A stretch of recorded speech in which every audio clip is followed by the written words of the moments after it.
Hi again, everyone. Welcome back to the Attachment Project series, all about attachment. In our previous videos, we've already covered what it means to have an insecure attachment, as well as how the anxious, avoidant, disorganized, and secure styles develop. If you haven't checked these videos out yet, then you should. Even if you're securely attached, they still offer a great insight into attachment theory. But now, it's important to broach the fact that attachment theory isn't all negative. In fact, it tells us a lot about how to forge functional and effective bonds that allow us to feel secure in our day-to-day life. So today, we're going to talk about what it takes to create a secure attachment. After all, sometimes the best route to understanding our own attachment style is appreciating the conditions of the ideal attachment form.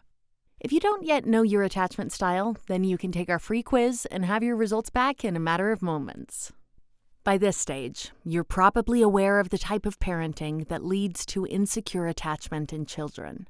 You may also be aware of the fact that parenting skills are learned and therefore passed on throughout generations.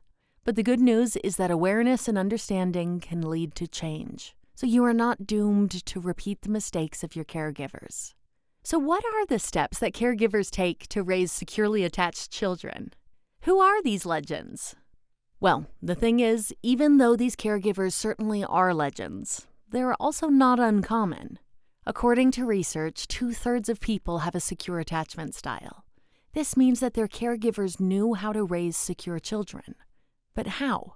Truthfully, for the majority of these caregivers, knowing how to respond to their child's needs is intuitive. However, this doesn't mean that the steps to secure attachment can't be broken down and learned.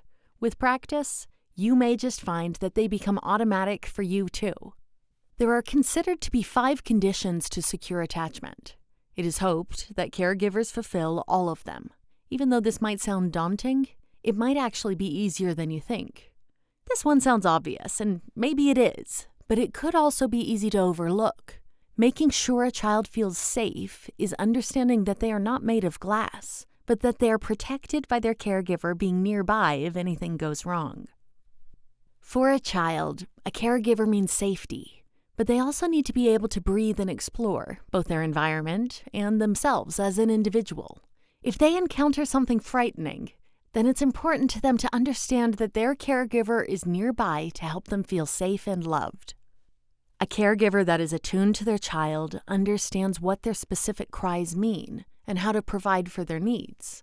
They know that one cry means hungry, one cry means scared, and one is looking for love. This is how the child communicates with their caregiver before they have language skills. From how these caregivers respond to them, these children know that they will feel provided for, and when they indicate that they need something, it will be given to them. Through this pattern, the child feels a sense of control over their own lives. Caregivers that are attuned to their child's needs are usually open, warm, and loving towards their child. Thus, when these children are scared by something in their environment, they know that their caregivers are the ones that will cuddle and soothe their fears away. As they grow up, these children understand how to regulate and soothe their own worries and upsets because they learned these skills from their caregivers. Feeling valued is at the core of healthy self-identity, self-esteem, and self-agency. For most people, the foundations for this sense of value comes from their childhood. Caregivers who openly express joy over who their child is, rather than for what they accomplish, tend to produce children who feel confident and worthwhile in their world. A secure child feels supported and encouraged to explore their world safely and happily. Their caregivers trust in the child's abilities and will be there as a safety net for them should they encounter anything scary. The child has always felt safe enough to explore, succeed, and inevitably fail.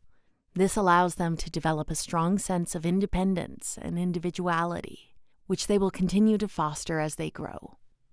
There you have it, the conditions for fostering secure attachment. However, our needs and what security means to us evolve as we develop and mature. Therefore, so does what we need from the attachment figures or loved ones in our life. Make sure to check out our comprehensive book, Attachment Styles, Ultimate Guide and Workbook, for more detail on attachment and attachment exercises. Thanks for watching, and don't forget to like and subscribe.